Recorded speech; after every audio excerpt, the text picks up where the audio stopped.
नमस्कार। आप देख रहे हैं एक कदम धर्म के साथ। कभी आपने सोचा है कि क्या हमारे कर्म ही हमारा भाग्य तय करते हैं? क्या जिन गलतियों से हम भागते हैं वही हमें बदलने का अवसर देती हैं? आज हम लेकर आए हैं बुद्ध की प्रेरणा से जन्मी एक ऐसी कथा जो न केवल कर्म को समझने का साहस देती है बल्कि आत्मा को बदलने का दीपक भी जलाती है। चलिए शुरू करते हैं। कर्म से डरना नहीं, समझना जरूरी है। कर्म से डरना नहीं, समझना जरूरी है। बुद्ध की प्रेरणा। एक दिन एक युवक बुद्ध के पास आया। उसके चेहरे पर चिंता थी और आंखों में डर। वह बोला, भगवान, मैं बहुत पापी हूं। मैंने अपने जीवन में बहुत बुरे कर्म किए हैं। मैं डरता हूं कि इसका फल मुझे अवश्य मिलेगा। क्या मेरे लिए कोई मुक्ति नहीं? बुद्ध शांत रहे। उन्होंने युवक की आंखों में देखा और बोले, तुम्हारा डर तुम्हारे अज्ञान का परिणाम है। कर्म से डरना नहीं, उसे समझना जरूरी है। एक बीज जैसा कर्म है, वह फल देगा, पर कैसे और कब, यह बीज पर नहीं, मिट्टी, जल, सूर्य और देखभाल पर निर्भर है। युवक चौंका। बुद्ध बोले, यदि तुम आज से चेतन हो जाओ, अपने कर्मों को समझकर दया, करुणा और सत्य का बीज बो, तो पुराने कर्मों के फल भी तुम्हारी नई दृष्टि से रूपांतरित हो सकते हैं। युवक ने कहा, तो क्या मैं मुक्त हो सकता हूं? बुद्ध मुस्कुराए और बोले, मुक्ति डर से नहीं, समझ से मिलती है। अंधकार से लड़ो नहीं, दीप जलाओ। युवक की आंखों से आंसू बह निकले। उसने बुद्ध के चरणों में शीश झुका दिया। उस दिन से वह अपने कर्मों को समझने और बदलने में लग गया। युवक अब प्रतिदिन बुद्ध के प्रवचनों में बैठता। वह चुपचाप सुनता, समझता और भीतर कुछ नया खिलने लगता। उसके मन में पहले जो डर था वह अब जिज्ञासा बन गया था। एक दिन उसने बुद्ध से फिर पूछा, भगवान, यदि मैंने किसी को दुख दिया है तो क्या केवल अच्छे कर्म करके मैं उस दोष से मुक्त हो सकता हूं? बुद्ध ने कहा, यदि तुमने किसी को कांटा चुभाया है तो केवल फूल चढ़ाने से वह पीड़ा नहीं मिटेगी। पहले उस व्यक्ति के पास जाकर अपने कर्म को स्वीकार करना होगा, उसके घाव को मरहम देना होगा। युवक बोला, पर यदि वह व्यक्ति अब इस संसार में नहीं है? बुद्ध ने उत्तर दिया, तो फिर तुम वही कर सकते हो जो अभी संभव है। दूसरों को वह दुख मत दो जो तुमने पहले किसी को दिया था। पश्चाताप को कर्म में बदलो, तभी वह शुद्ध होगा। युवक ने सिर झुकाया। अब उसका जीवन एक साधना बन चुका था। वह गांव-गांव जाता, जरूरतमंदों की सेवा करता, भूखों को भोजन देता, दुखियों को सांत्वना। लोग पूछते, तुम कौन हो? वह मुस्कुराता और कहता, मैं एक पापी था जिसे बुद्ध ने कर्म की समझ दी। अब मैं हर पल नए बीज बोने की कोशिश करता हूं। बुद्ध ने उसे देखकर कहा, वही कर्मी श्रेष्ठ है जो अपने कर्मों को जानता है, डरता नहीं बल्कि बदलता है। समय बीतता गया। वह युवक अब पहले जैसा युवक नहीं रहा। उसका चेहरा शांत था, आंखों में करुणा थी और उसके व्यवहार में गहराई। लोग अब उसे धम्म सेवक कहने लगे थे, धम्म का सेवक। एक दिन वह फिर बुद्ध के पास आया, इस बार हाथ में कुछ अन्न और फल लेकर। बुद्ध ने देखा और मुस्कुराए। युवक बोला, भगवान, यह उस किसान की भेंट है जिसका पुत्र बीमार था। मैंने उसकी सेवा की, वह ठीक हो गया। उसने कहा, तू कोई साधु है? तो मैंने कहा, नहीं, मैं तो बस अपने कर्मों को ठीक करने निकला हूं। बुद्ध बोले, और यही सबसे बड़ा धर्म है, कर्म को सेवा बना देना। युवक थोड़ी देर मौन रहा, फिर पूछा, भगवान, क्या बीते हुए पाप कभी पूरी तरह मिटते हैं? बुद्ध ने जमीन से एक पत्थर उठाया, उसे पानी में फेंका और बोले, यदि जल गहरा हो तो पत्थर डूबेगा, पर यदि जल कम हो तो वही पत्थर ऊपर दिखाई देगा। तुम्हारा मन वही जल है। यदि वह करुणा, सेवा और ज्ञान से भरा होगा तो पुराने कर्म उसमें डूब जाएंगे, दिखाई नहीं देंगे, असर नहीं करेंगे। युवक की आंखें भर आईं। वह बोला, तो मेरे जीवन का उद्देश्य अब स्पष्ट है, अपने भीतर करुणा भरनी है ताकि कोई भी बीज, कोई भी कर्म मुझे डरा ना सके। बुद्ध ने कहा, तुम अब केवल कर्म करने वाले नहीं, कर्म को जानने वाले हो, और वही सच्चा बोध है। उस दिन वह युवक जिसे कभी अपने पापों से डर लगता था, अब दूसरों के जीवन में प्रकाश बांट रहा था, क्योंकि वह जान गया था, कर्म से डरना नहीं, उसे समझना और बदलना जरूरी है। कुछ वर्षों के बाद उस युवक का नाम अब एक साधारण नाम नहीं रह गया था। वह जहां भी जाता, लोग उसकी प्रतीक्षा करते। न वह उपदेश देता, न शास्त्रों की चर्चा करता, बस लोगों के दुख सुनता और उनके साथ कुछ क्षण चुप रहता। उसकी चुप्पी में शांति थी और उसकी आंखों में ऐसा ज्ञान जो कहे बिना समझा जाता। एक बार एक योद्धा उसके पास आया। वह बोला, मैंने युद्ध में कई लोगों को मारा है, मेरे हाथ खून से रंगे हैं। क्या मेरे जैसे के लिए भी कोई आशा है? धम्म सेवक ने उसकी ओर देखा, फिर पास रखे दीपक की ओर इशारा किया और कहा, इस दीपक की लौ देखो। क्या यह पूछती है कि तुम कौन हो, क्या किए हो? यह बस जल रही है, प्रकाश दे रही है। योद्धा बोला, पर मैं तो अंधकार हूं। धम्म सेवक मुस्कुराया, तो और भी जरूरी है कि तुम दीप बनो। जिसने अंधकार को देखा है वह जब प्रकाश करता है तो उसका अर्थ गहरा होता है। योद्धा की आंखों से आंसू बह निकले। वह धम्म सेवक के चरणों में गिर पड़ा। वहीं से उसका नया जीवन शुरू हुआ। बुद्ध को जब यह बात बताई गई तो वे बोले, जो अपने कर्मों को पहचानता है वह दूसरों को भी पहचानने की दृष्टि दे सकता है। धम्म सेवक अब केवल स्वयं का ही नहीं, अनगिनत आत्माओं का पथ प्रदर्शक बन गया है। इस प्रकार एक भयभीत युवक जो कभी अपने पापों से कांपता था, अब एक जीवनदायी दीपक बन चुका था, जो जलता भी था और दूसरों को भी जलाता था। क्योंकि बुद्ध ने कहा था, कर्म से डरना नहीं, उसे समझकर जीना सीखो। समय अपनी गति से चलता रहा। धम्म सेवक की ख्याति अब दूर दूर तक फैल चुकी थी। राजा हों या भिक्षु, ग्रामवासी हों या व्यापारी, हर कोई उसकी शरण में आकर शांति पा जाता। पर एक दिन उसी नगर में एक वृद्ध आया। उसकी चाल लड़खड़ा रही थी, चेहरा झुर्रियों से भरा था, लेकिन आंखों में एक पुरानी पहचान की चमक थी। धम्म सेवक ने उसे देखते ही पहचान लिया। वह वही वृद्ध था जिसे उसने युवावस्था में धोखा दिया था, जिसके धन को उसने छल से लिया था। वह वृद्ध बोला, मैं जानता था तू यहीं मिलेगा। लोग तुझे अब संत कहते हैं, पर तू जानता है तू क्या था? धम्म सेवक ने उसकी बात बीच में नहीं काटी। वह शांत रहा, फिर धीरे से उठकर वृद्ध के पास गया, उसके चरणों में झुक गया और बोला, जो मैं था वही मुझे यहां तक लाया। आपके धन की चोरी से मैंने संसार पाया, लेकिन उसी पाप ने मुझे जीवन का सबसे बड़ा ऋण दे दिया, पश्चाताप और परिवर्तन का।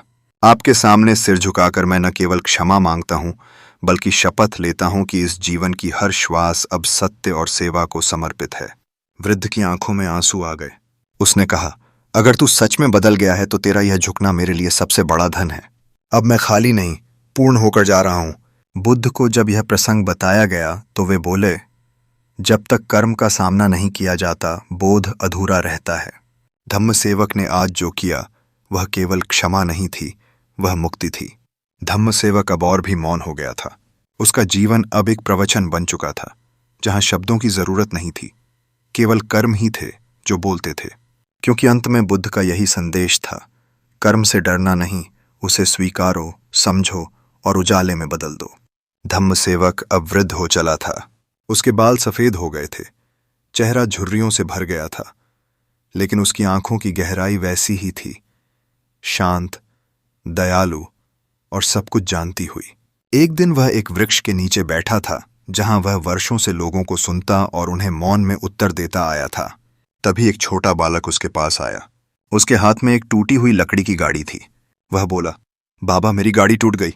मैंने इसे बहुत प्यार से बनाया था, अब क्या करूं? धम्म सेवक ने लकड़ी की उस गाड़ी को देखा, फिर उस बालक के सिर पर हाथ रखा और मुस्कुराया। बोला, जब चीजें टूटती हैं तो हम दो काम कर सकते हैं, या तो उन्हें फेंक दें या उन्हें और ज्यादा प्यार से जोड़ें। बालक ने पूछा, पर जब कोई चीज बार बार टूटती है तो क्या उसे छोड़ देना ठीक नहीं? धम्म सेवक ने गहरी सांस ली और कहा, तू जिस उम्र में है वह खेल की है, पर जब तू बड़ा होगा तब तेरा मन भी कभी कभी टूटेगा, तेरे रिश्ते भी, तेरी आशाएं भी। अगर तू हर टूटी चीज को छोड़ देगा तो एक दिन तुझे कुछ भी पूरा नहीं मिलेगा, पर अगर तू उसे प्रेम से जोड़ेगा तो वही टूटी चीज तुझे मजबूत बनाएगी। बालक कुछ समझा, कुछ नहीं, पर वह मुस्कुराया और अपनी गाड़ी लेकर चला गया। धम्म सेवक उसे जाते हुए देखता रहा और उसके चेहरे पर वही शांति थी जो किसी ने वर्षों पहले उसे बुद्ध के पास बैठकर दी थी।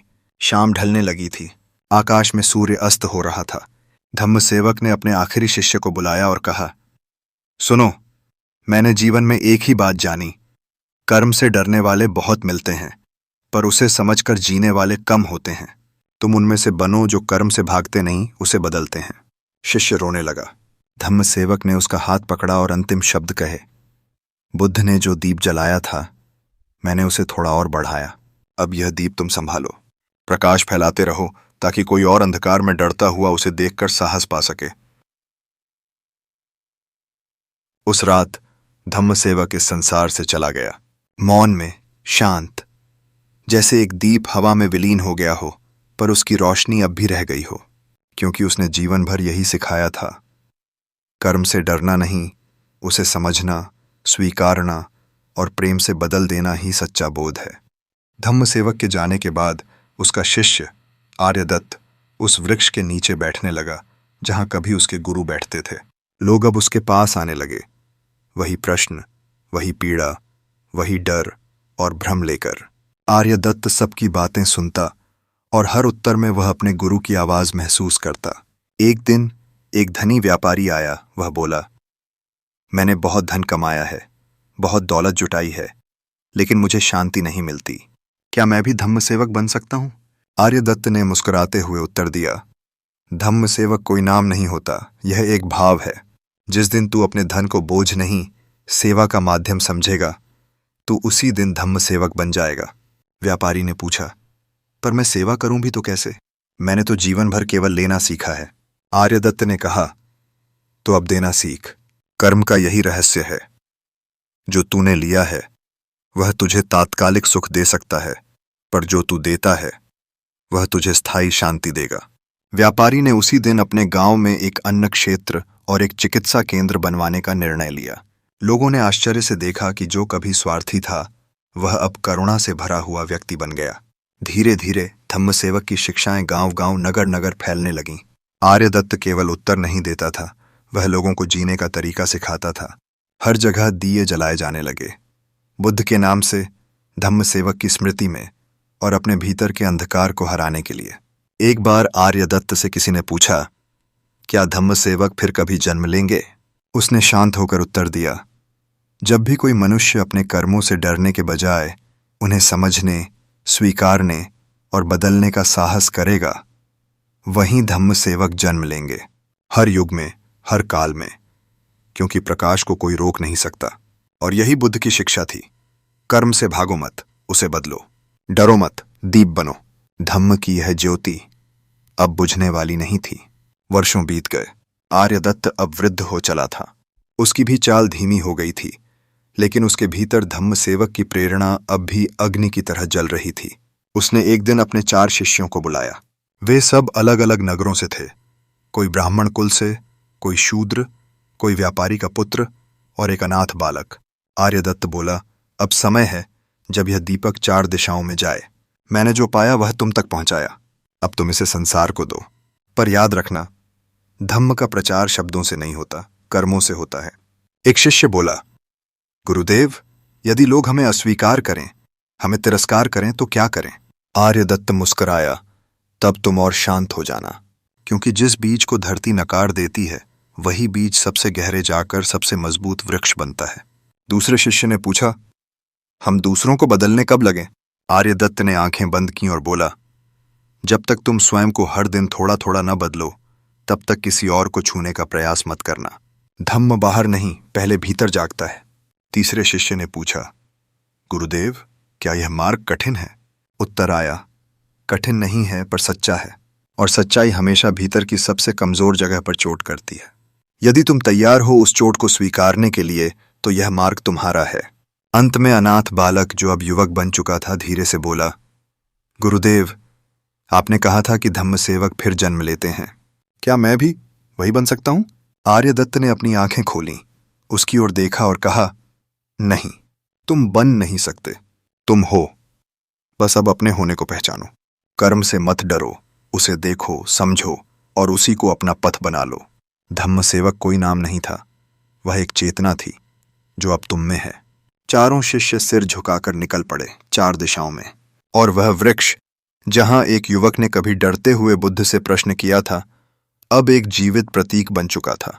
लोग वहां आते, मौन बैठते और अपने भीतर के कर्मों को पहचानने लगते, क्योंकि एक दीपक बुझ गया था, पर उसकी लौ अब हजारों हृदयों में जल रही थी।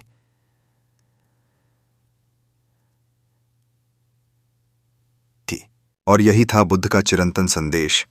कर्म से डरना नहीं, उसे प्रेम और जागृति से प्रकाश में बदल देना ही सच्चा बोध है। कुछ पीढ़ियां बीत गईं।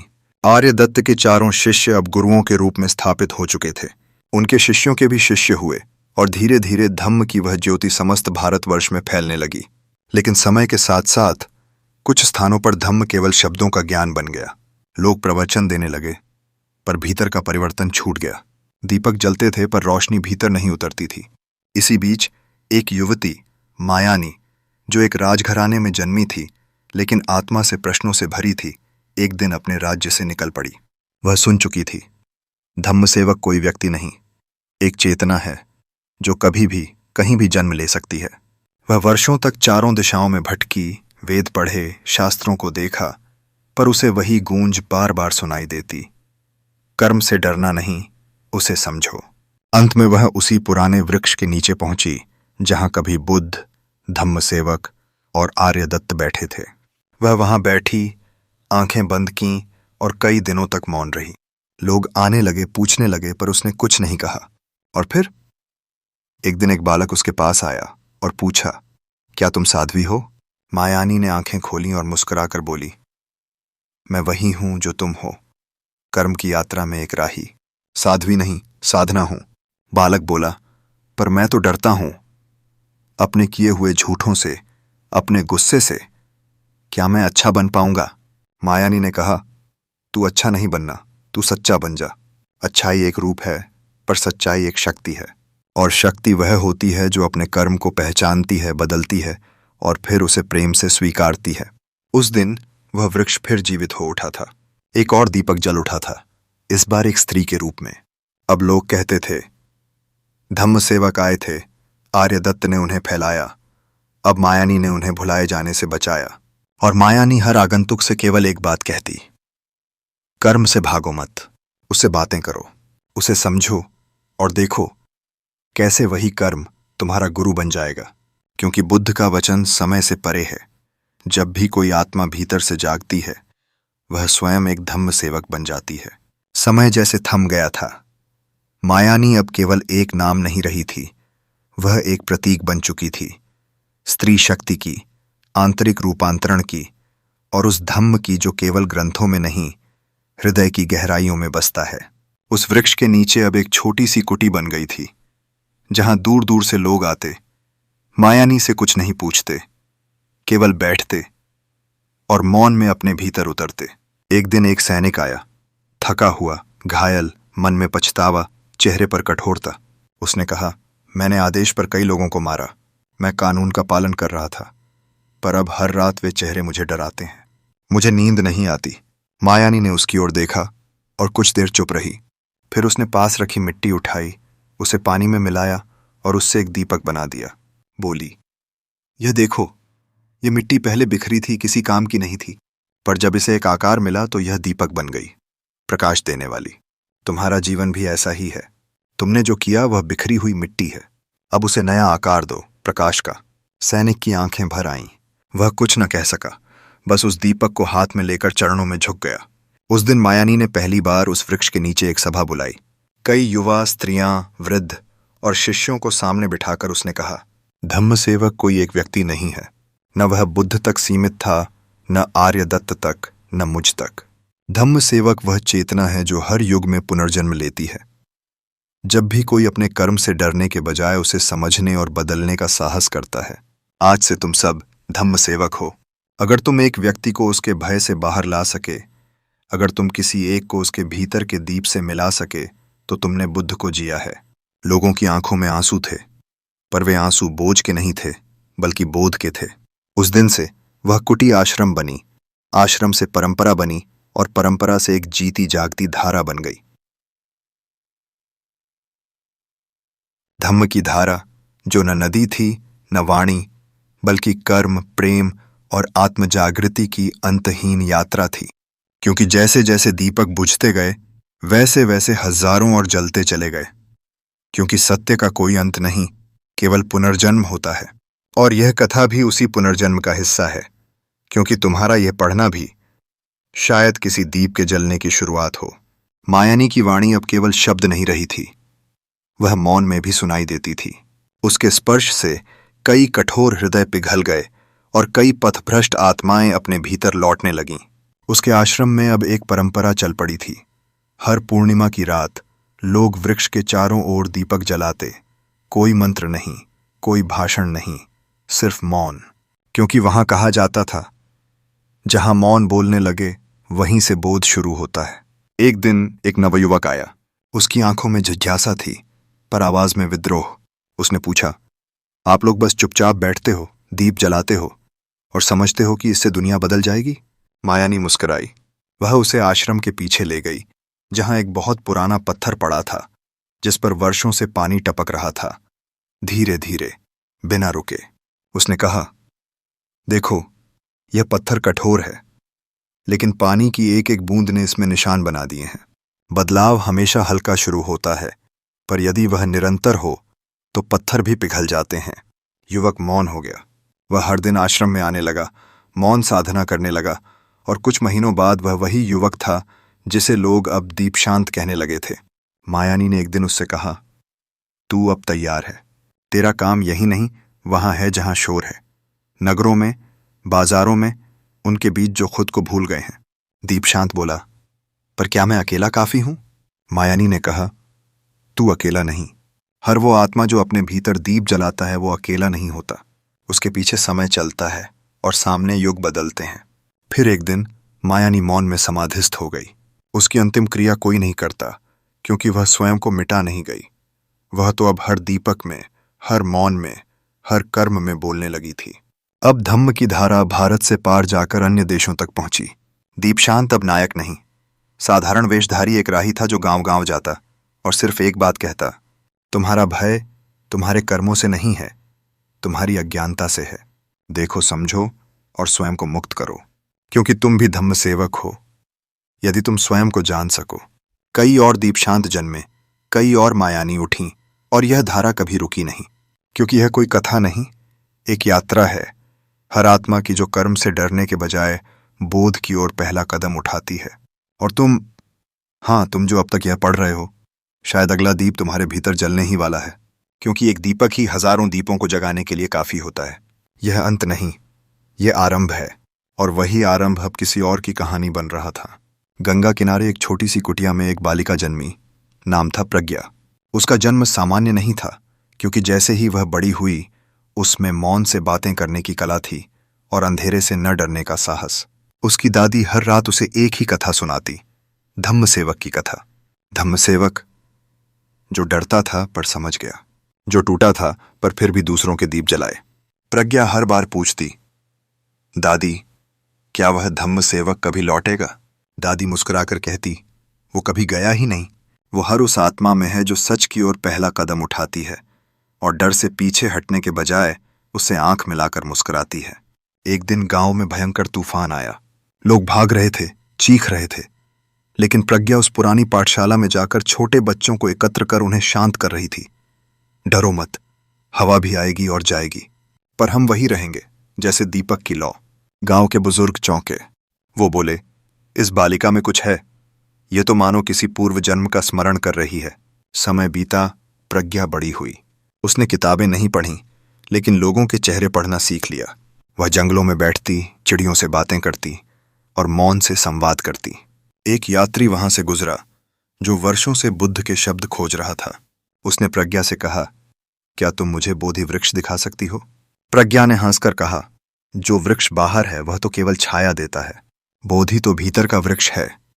अगर तू वहीं बैठ सका जहां तेरी आत्मा कांपती है, तो वहीं तेरा बोधि वृक्ष खिला है। उस यात्री ने वहीं रुककर साधना शुरू कर दी, और धीरे धीरे प्रज्ञा की कुटिया एक नई तपोभूमि बन गई। लोग कहते, वह मायानी की अगली चेतना है, और मायानी धम्म सेवक की। धम्म अब शरीर नहीं, सांसों में बहती परंपरा बन चुका है, और प्रज्ञा हर आगंतुक से एक ही प्रश्न पूछती, क्या तुम अपने कर्म को समझने के लिए तैयार हो, या अब भी उससे भाग रहे हो? कुछ रुकते, कुछ भागते, लेकिन जो रुकता वह फिर कभी वैसा नहीं रहता, क्योंकि परिवर्तन वहीं से शुरू होता है जहां तुम अपने अंधेरे को देखने का साहस कर लेते हो। और यह कथा अब तुम्हारी ओर देख रही है। क्या तुम तैयार हो अपना धम्म पहचानने के लिए? क्योंकि धम्म सेवक लौट चुके हैं, हर युग में, हर नाम में, हर चेतना में। अब वे नाम नहीं लेते, वे तुम्हारे भीतर दीप जला देते हैं, और जब एक दीप जलता है तो संपूर्ण संसार बदलने लगता है। कथा समाप्त नहीं हुई, अब यह तुम्हारी सांसों में चल रही है। शब्द थमे, पर धारा चल पड़ी है। तो मित्रों, धम्मसेवक कोई नाम नहीं था।